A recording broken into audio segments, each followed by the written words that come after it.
My life is precious. I have the right to become uniquely myself, to craft my own identity, and to respond to the world in my own unique way. Words by Sharon Devora. Andy, would you please light our chalice today?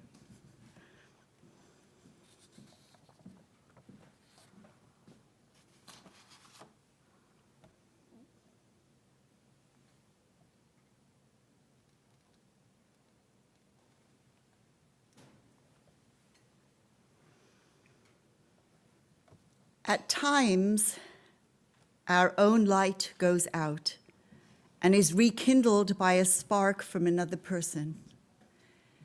Each of us has cause to think with deep gratitude of those who have lit the flames within us and our community. Before we sing the first hymn, let me remind you to leave yourselves muted. However, we want you and whoever is with you to sing with Jan and Mary as big and loud as you can.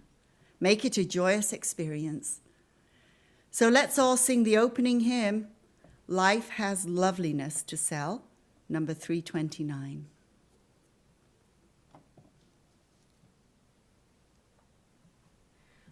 This being the first time we've ever sung this hymn, believe it or not, Jan and I will play the entire hymn as the intro.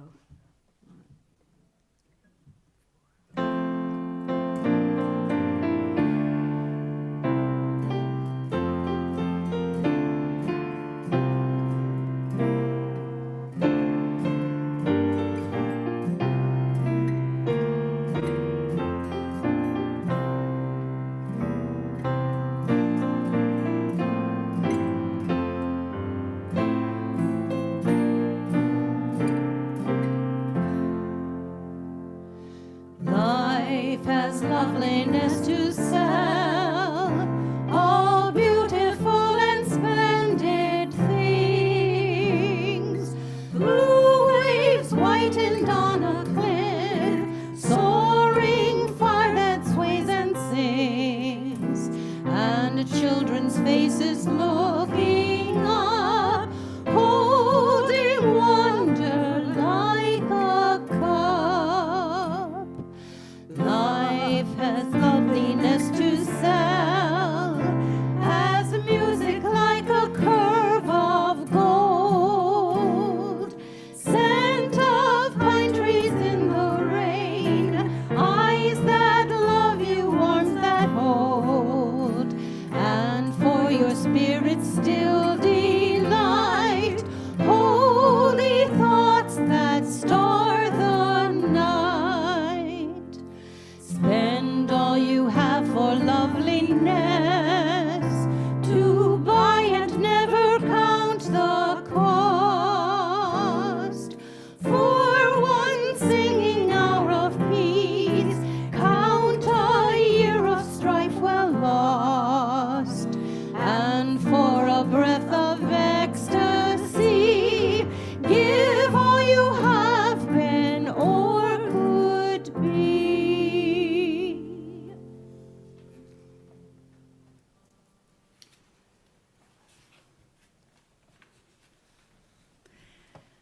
Good morning. Welcome to the Unitarian Universalist community of Cambria. We are glad that you have joined us today. As a Unitarian Universalist community, we celebrate religious diversity and welcome all who journey in search of faith and spirituality. The UUCC is a lay-led congregation, inviting people from different religious traditions and spiritual or scientific backgrounds to speak in our pulpit. We encourage presentations covering a variety of topics and areas of interest to our community that connect with the UU7 principles. Today's service centers around the first principle. We affirm and promote the inherent worth and dignity of every person. Reverence and respect for human nature is at the core of Unitarian Universalist faith. We believe that all dimensions of our being carry the potential to do good. We celebrate the gifts of being human, our intelligence and capacity for observation and reason, our senses and ability to appreciate beauty, our creativity, our feelings and emotions. We cherish our bodies as well as our souls. We can use our gifts to offer love, to work for justice, to heal injury, to create pleasure for ourselves and for others.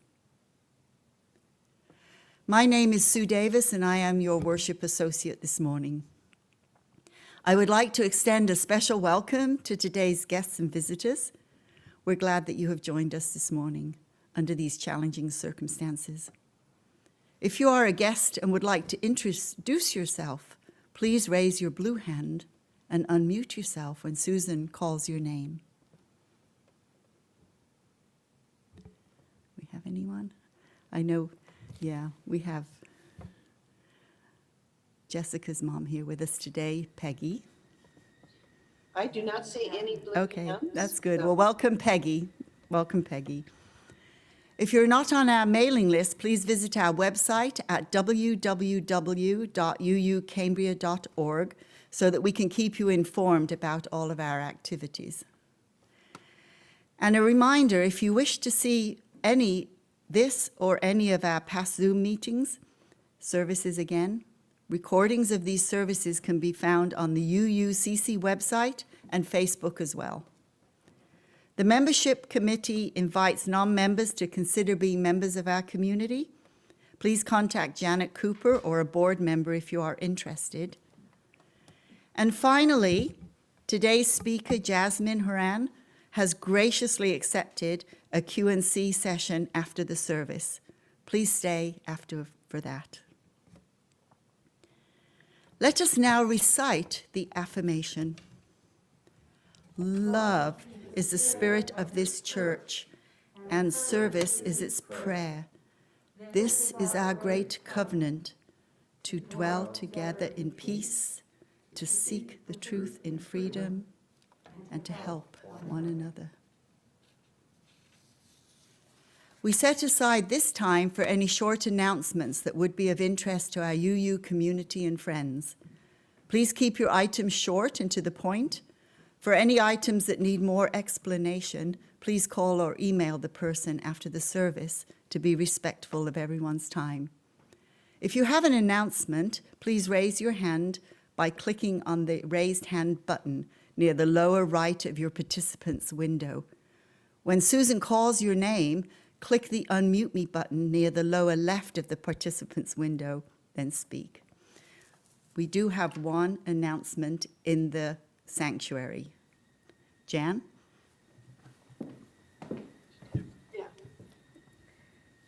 Good morning. Our service for the Christmas Eve service, our holiday potpourri, is moving right along and filling up. I have the list of names. If you're on it and you don't want to be, or you're not on it and you want to be, please let us know as soon as possible, okay? So we can put together a nice program. So far, we have Andy, Suzanne, Judy Butler, Chris, Anita, Wayne, Marianne, Jack, Diane, Art, Mary, Jan, Randy, Rebecca, and Dolores. Okay, so if you want to be on this list, we want you. Email me. Thanks. Okay, I would also like to make a couple of announcements. One, again, if you've not sent in your pledge form, please send that in as soon as possible so we can get the budget finalized.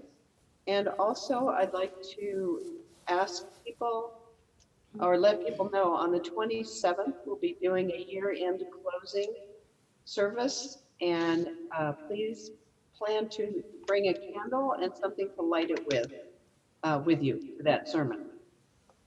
And did you have a? Yes, and I also had an announcement. The Clean Out the Clutter and Invest in Jobs. Join the Unitarian Universalist Community of Cambria, which many of you already have donated. to our drive coming up. Simply donate the stuff you no longer want, and you'll raise money for our church. And Goodwill will train job seekers, create jobs, and help the planet.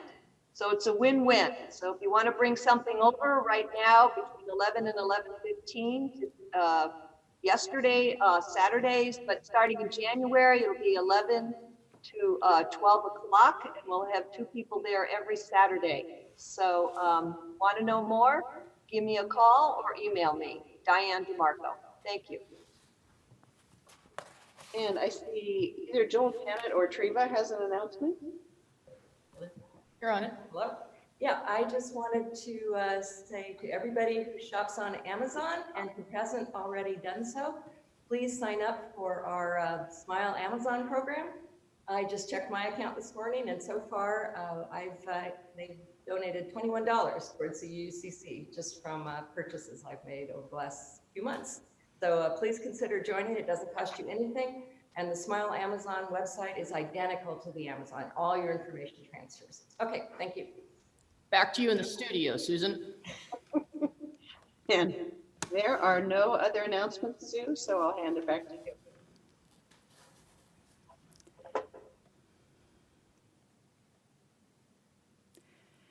Next week, Rebecca Hendricks will present Weave Us Together, We Care, You, and the Caring Team. Jan Kalna will now share a few words about Hanukkah. Jan?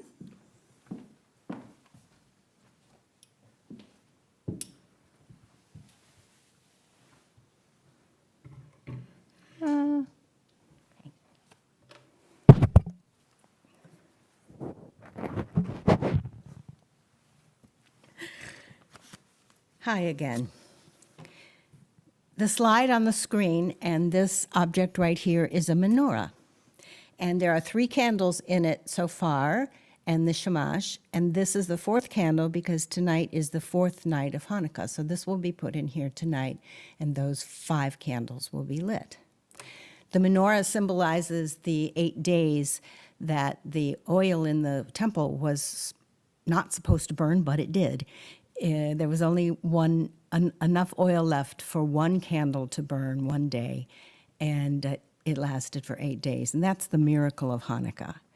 The other symbol that people are familiar with is this tiny little, they're not all tiny. This is a dreidel, but this is a tiny little dreidel because it's all I had. And it's a toy that children play with at Hanukkah, and it's got 4 letters, 4 Hebrew letters on each side. Nun, Gimel, Hai, and Shin, which stands for Nes Gadol HaYesham. A great miracle happened here. And the game is played, it's a gambling game, but that's okay. They start with a pile of gelt, which is coins, and it's usually chocolate candy now, wrapped in little silver foils. And you start with your own pile, and then you turn the dreidel, and it spins, and it determines whether you get to keep that pot or not. But originally, this was more than that. It wasn't just a child's toy. It was a ruse, actually, because the Jews were so often enslaved, and they weren't allowed to practice their religion or to study the Torah or anything. So whenever their spies determined that they were about to be discovered doing something untoward, supposedly, they pulled out their dreidels and started playing the dreidel game.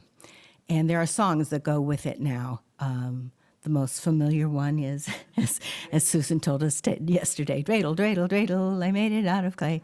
But the one that we'll be playing at the offering today is called Savivon, and it also means dreidel spin. So that's our Hanukkah lesson for the day.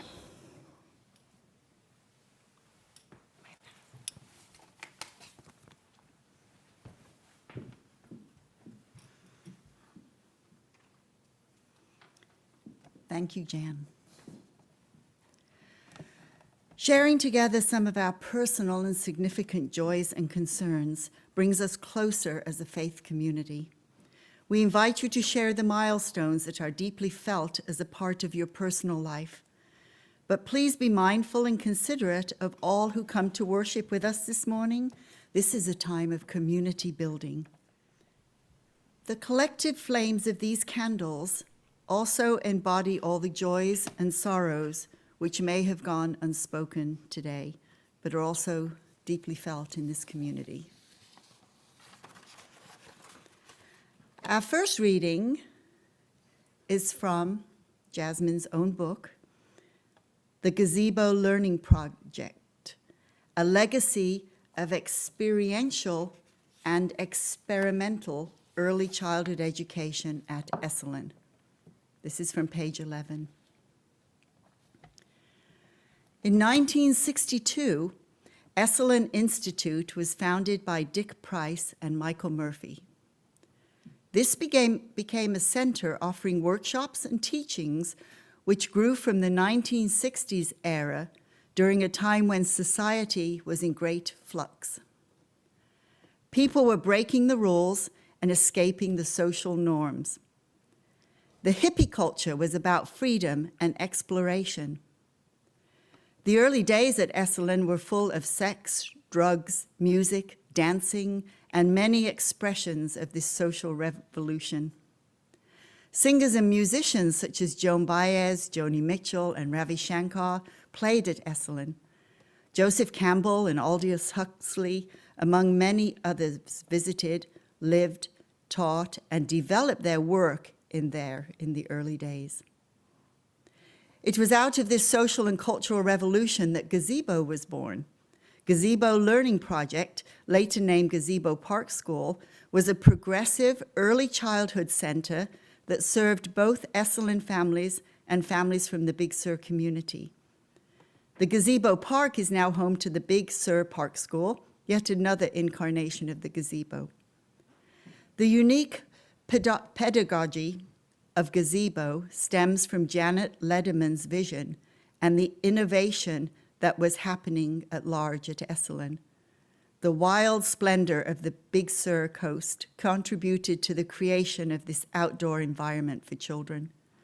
Gazebo was a unique orientation of the child and teacher, was inspired by the multidimensional modalities and practices such as Gestalt and somatic studies that were emerging out of Esalen, which especially emphasized both nature connection and human connection.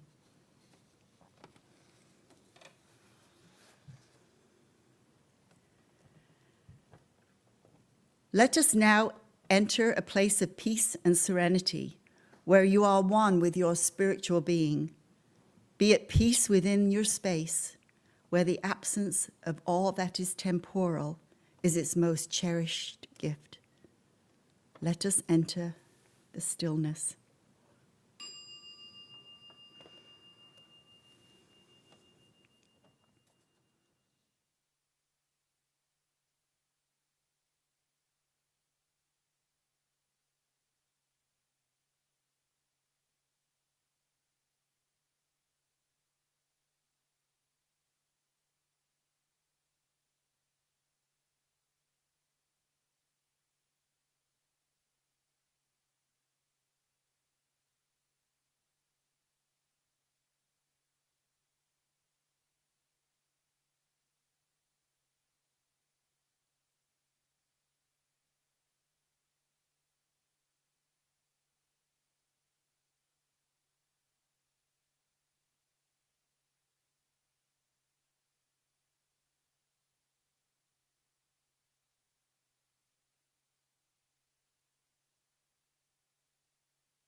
Our second reading is from the introduction to the same book, The Gazebo Learning Project by Jasmine Horan. When I was a child, I didn't go to school. I went to a magical fairy kingdom. I played in a wonderful park full of trees, gardens, animals, flowers, birds, friends. I could be free and be a child. My experience of the world was not limited to a classroom, a desk, or a set schedule of curriculum material written by some far-off person at a far-off desk. No, my life was dictated by my own interests, my exploration of the natural world, the rhythms of the day, the weather, and by my imagination and wonder. My friends and I were given a lot of responsibility and respect for little people. We were given a set of tools to describe and process our emotions, a set of tools that were not set in stone, but rather were a living, growing example of how to be in the moment with ourselves and other human beings. I learned about being in the natural world from my environment. I learned about being in my body from experiencing it with awareness. I learned my own boundaries and others' boundaries and limits from the people around me and from my own explorations with them. I didn't realize until I was much older how unique my childhood was and how my early education shaped me into an inhabitant of my body and heart. It was only later when I returned as a teacher to Gazebo Park School, the same preschool I went to as a child, that I was able to reconnect to and touch the innocence of being a child.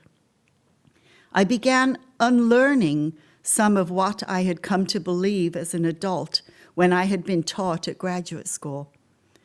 During this time, I also gained a more conceptual understanding of what I had experienced as a child. As an educated intellectual who has traveled the world, I realized this was important work, documenting and preserving this body of knowledge, and I did not want it to be lost.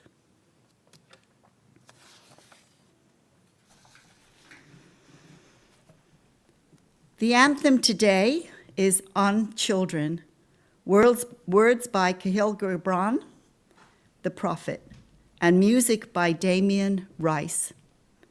The anthem will be sung by Mary Schwabe and Jan Kalna.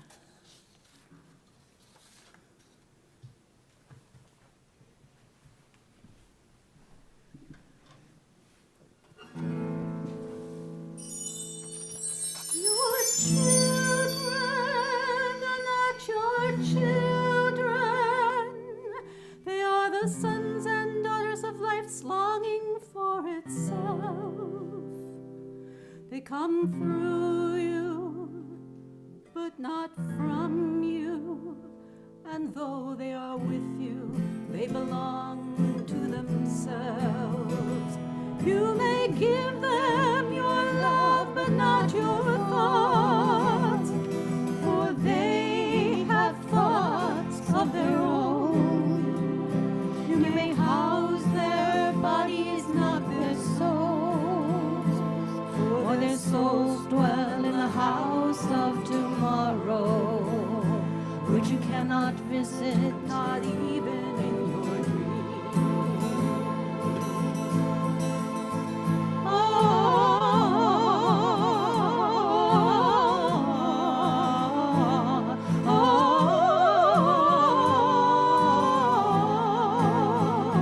You may strive to be like them, but seek not to make them like you.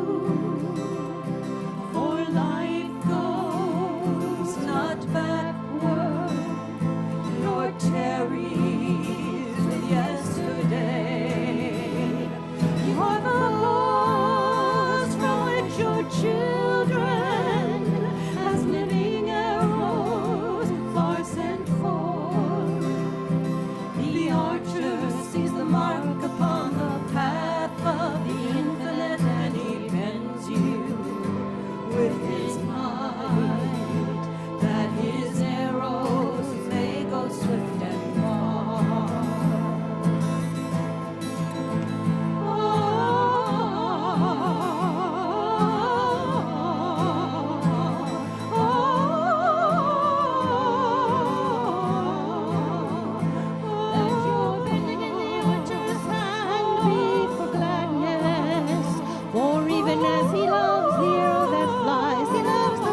Beautiful.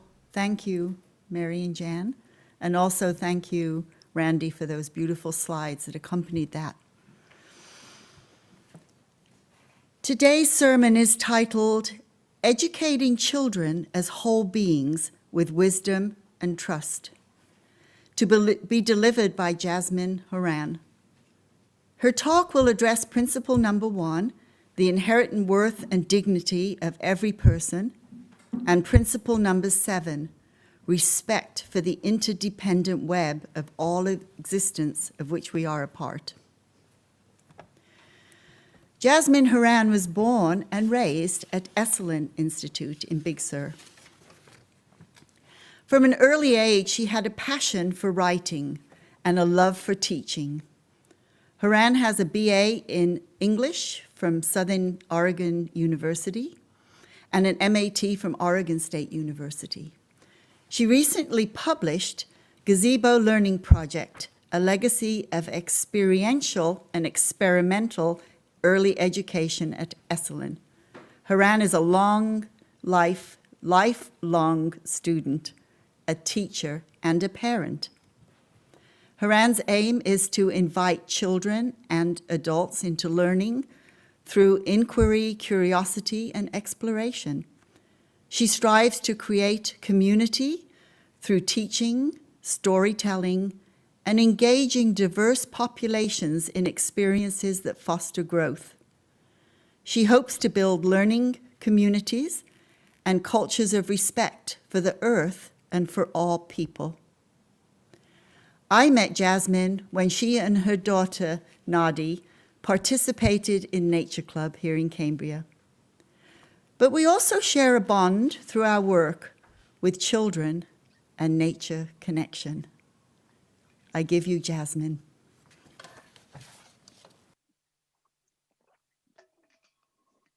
Hello. Good morning, everyone. Thank you so much for having me here. It is really an honor to be in everyone's presence and to get to know your community a little bit more. Thank you for the lovely introduction, Sue, and thank you for your guidance in just helping me come up with the best presentation I can and getting to understand your values more in this community. So I appreciate you, Sue. I also want to thank Madama, Catherine. Thank you for introducing me as well to connect me with this community, and just a pleasure to be here. As you know, I'm from Big Sur and have worked with children in a lot of different capacities. Also worked with older children and even adults. So just being an educator and in different ways. And I think this work, especially with children, is really important right now, as we are in such a life-changing moment in history where we're all forced a little bit to look at how we interact, how we educate children. We are on the precipice of more awakening around the importance of racial justice and equity. We are in a moment where, because of this health crisis, we're all forced to look at how we care for each other, we care for ourselves, and also with the global warming, how we care for the earth. And so I just think it's a really pivotal moment to begin to look at things and rethink the way we are in the world. So I would like to share more about how we educate young children, and I think it really lines up with your first principle, the inherent worth and dignity of every person. I'm drawing a lot from the philosophy of the Gazebo Park School at Esalen Institute, and also from my other experiences as a nature educator and just as a person in my life experiences. So educating children capable of respect and dignity. This very much aligns with the philosophy and the view of the child's inner knowing, giving a lot of space for inquiry, exploration, and curiosity, and trusting that. So that also, that trusting the inner knowing of the child allows for a different kind of learning process to unfold, a process in which they're given permission to really learn and grow at their own pace. There's a saying in Gestalt awareness practice, which was one of the modalities that was implemented at the school, Gestalt practice being that the initiator is the expert on their experience. So the initiator could be someone who is in the role of a person in a therapy, individual or group, but in this case with children it would be that the child is the expert on their experience. So really trusting that and honoring their inner wisdom, and really honoring and giving that space for deep inquiry into whatever it is that their interests are. This can also be labeled as emergent curriculum. So really seeing where the curiosity is and building upon that interest by offering more resources as the adult, teacher, grown up. Janet Letterman, who founded the Gazebo Park School, used to say experience precedes knowledge. So it's also about experiential education. And I think this is important for children and adults to be able to understand that when you are given the opportunity to go through a process of learning, a hands-on process, then the meaning comes after. So when we're given the space to really have those experiences, then the conceptual knowledge can be formed after, but it's really very meaningful when we learn that way. And so yeah, very child-led, I think is what my belief is to really look for, really begin to pay attention. And what there's an educator named what she calls it educaring, a wonderful woman, Magda Gerber, and she came up with a philosophy called the RIE method, which is very similar to gazebo philosophy. And the quote from her is, "Be careful what you teach. It might interfere with what they are learning."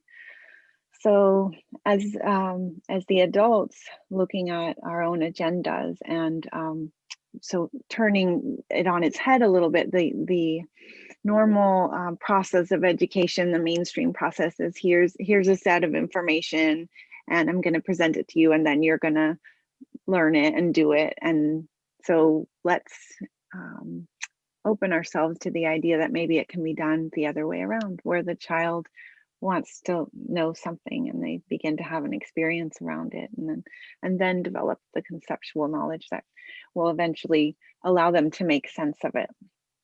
And so each person has different interests, and I think this is important as teachers, as grown-ups. I know many of you may be grandparents even, to also consider your own interests, strengths, abilities, passions, and share those as well. And I think the same goes for children. So I'm going to move into the seventh principle, when that is to respect the interdependent web of all existence and which we are a part.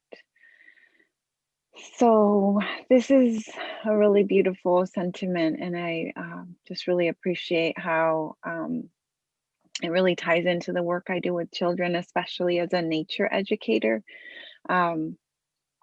There's a lot of work I've done with children in the wilderness and adventure kind of programs, as well as places like the Gazebo Park, which have more of an agricultural feel.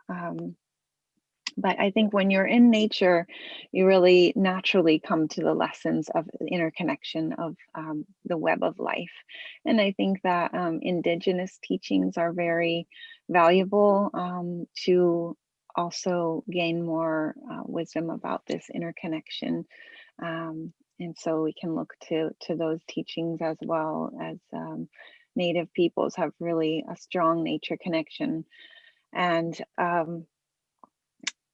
there is so much emphasis right now in technology, and I think children are especially more connected to technology than ever with the way our schools are in distance learning. And so there's some concerns there.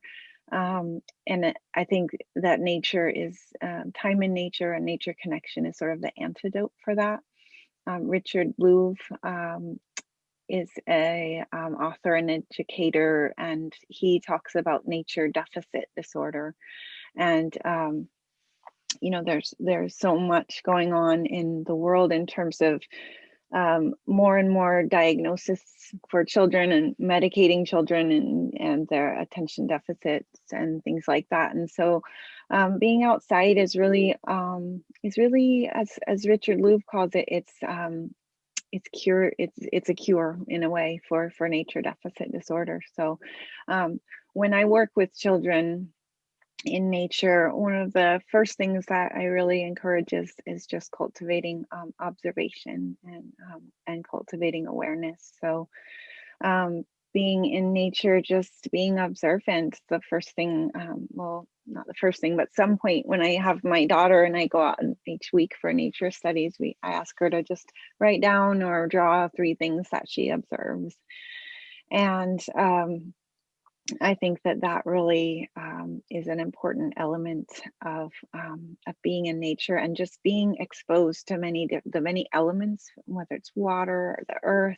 There's a lot of sensory stimulation that's helping children develop, it's helping their neurological, physical development. And the more that we can be out in this sensory rich environment with all these stimuluses, whether it's the wind or the water or the earth, uneven ground, and learning to walk and balance in our vestibular system, and all of these systems are coming online with the amount of sensory stimulation that we get from being in the outdoors. And so all that is really important just for cultivating awareness. And just going back to that web of life and nature and those things, when we begin to observe, we just naturally start to make those connections. At Gazebo Park, a lot of times what would come forth would be from the natural rhythms of the day. And one of the great lessons for that interconnection was just composting. We'd start with eating our lunch, putting the lunch scraps in the pail, throwing that in the compost, mixing the compost, and then when the compost was ready to put back in the garden, putting it back in the garden, growing foods, and then using those foods for our lunch. So complete life cycle right there. Also with animal connections, we had a lot of farm animals there at the park, and sometimes the chickens would forget, the teachers would forget to put the chickens back, and the fox would come, and though it was sort of a tragedy, it would also provide important lessons about life and death, and we could then create rituals around these things. And so when we're in that kind of environment, a lot of these lessons just naturally unfold. And then just coming back to awareness, when we're in that state of awareness with the outer world, we begin to also cultivate awareness for our inner world, working with emotional literacy and beginning to identify our own emotions and develop some vocabulary around those emotions. I think that's really important for young children. And then it can also come into play with conflict resolution. Children definitely go through a lot of this, and whether it's fighting over a toy or just working it out with friends, conflict resolution is a big part of working with young children, and just being in that space of observation with that. How does the other person feel? How do they look when you throw sand in their face, and what are you noticing about their face? And so these are all important ways in which we can guide children and sort of facilitate them to greater awareness of themselves, greater awareness of the people, other children, adults that they're engaging with. And I know that conflict resolution is an important part of your values here, so I just wanted to add that. one of the important things that we would apply with Gestalt practice in the work with children is the same actually with adults, is just working with that greater presence and awareness, and of the current moment. So sometimes we have a tendency to let our past and a lot of feelings come up from the past and they project onto the moment. Sometimes it's projecting into the future. But an important guiding question in Gestalt practice is just, what am I noticing now? So I just want to take you all, encourage you all to take a few breaths, maybe even close your eyes and take a few moments to just ask yourself, what am I noticing right now?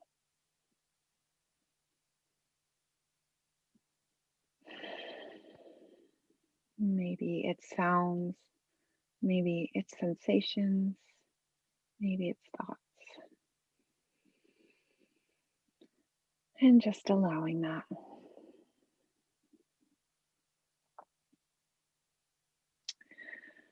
So, you all can use that as a guiding question wherever you are in your life and with your work with children. And another important aspect of the gazebo philosophy was the integration of generations into learning.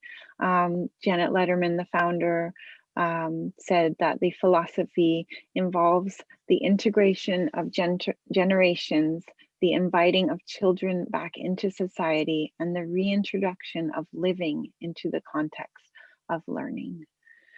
So all of it being relevant, but the role of the elder and grandparents is really important in children's lives. So often at the park we would have grandparent kind of figures. We had Penny Vergay, who was a wonderful first aid teacher who was an elder and taught the children first aid and emergency preparedness. And we had others who would come and, be storytellers. And, so we had the parents and teachers and then the children and then these grandparent figures that would come in. So those generations are all really important and come back to that interdependent web of all of humanity being important. So as you work with children in your life, whether they're your own or your grandchildren, just, paying attention, I think, is important. Being observant of the child's interest and allowing for what processes might unfold, offering resources as those interests emerge. Also sharing your own passion and joy is an important part. William Wordsworth said, "What we love, others will love, and we will teach them how." And so I think that's an important sentiment for you all to take into whatever you choose to engage in life. And that's kind of what I feel like I'm doing here today with just my personal approach and sharing the gazebo approach to working with children. And you can learn more, of course, in my book. So thank you all. I believe that's all I have to share today. Thank you very much.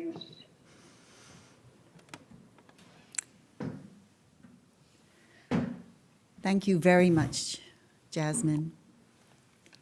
And to remember that the children that we're mentoring and raising today are going to be the adults of our future.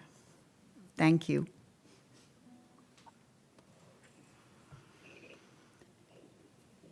Normally at this time, we receive offerings from our congregants. However, due to the virtual format of this service, we invite you to make your offering in one of the methods shown on this slideshow. These methods are posted in the newsletter and on the UUCC website. Please keep in mind that our congregation is entirely self-governed by the democratic process. One of the privileges of our free church tradition is to provide all of the financial support for our many ministries from among ourselves. Generosity, therefore, is one of our spiritual values we recognize as central to our personal and our institutional well-being. You are invited to participate in the blessing of giving by sending us an offering. Thank you.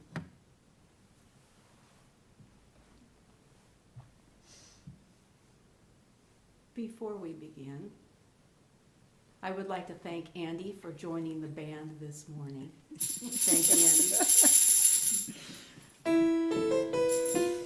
Andy.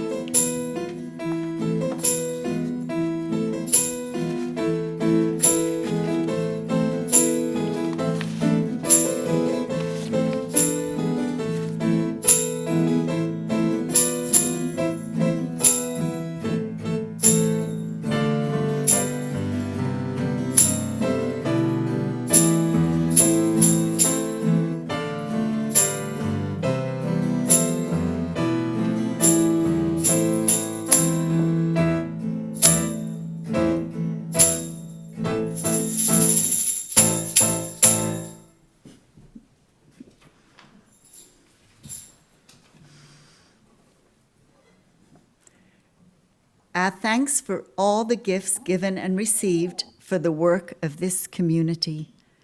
Now let us sing the doxology. From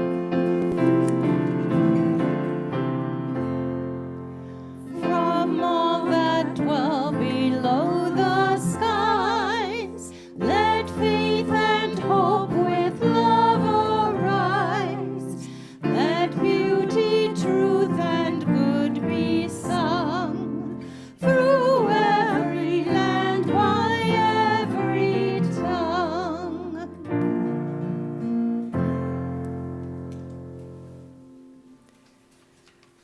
Please join in singing the closing hymn, Pass the Light, by Cliff Harden. Okay, 1, 2, 3.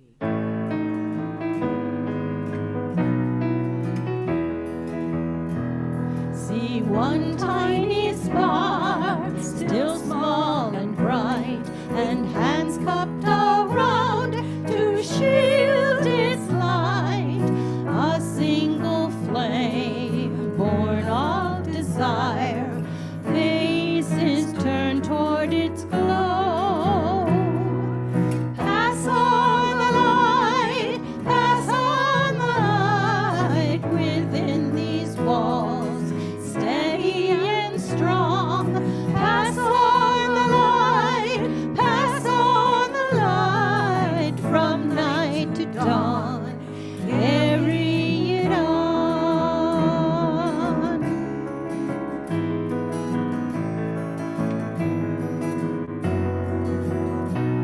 And circle of light grows as it's passed from young hands to old and back again, sharing youth's wonder, wisdom of age, spreading love as it goes. Pass on the light, pass on the light within these walls, steady and strong. Pass on the light, pass on the light from hand to hand. Carry it on.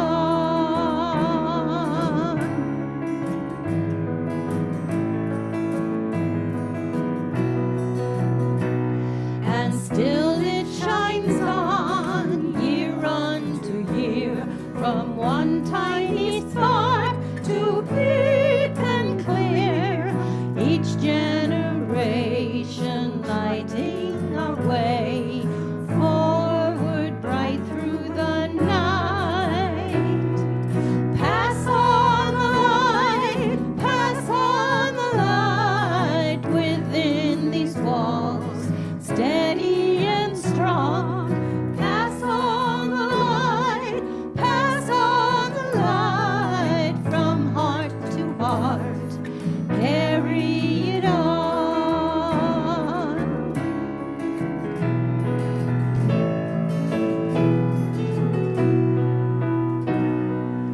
Carry it on.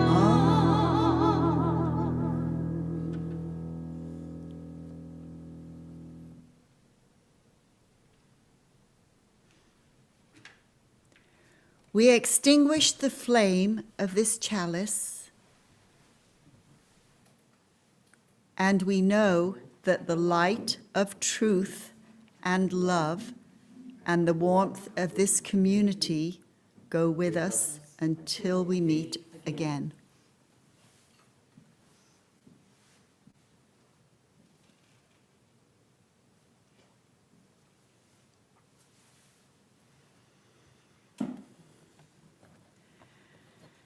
After the benediction, please click on the gallery view button in the upper right-hand corner of your screen. And Jasmine will join us for questions and comments after the benediction, so please stay for that. Jasmine? Thank you.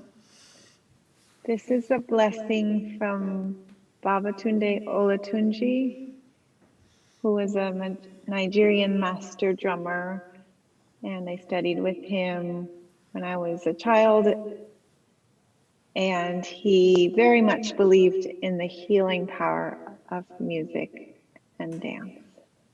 Please feel free to say it along with me.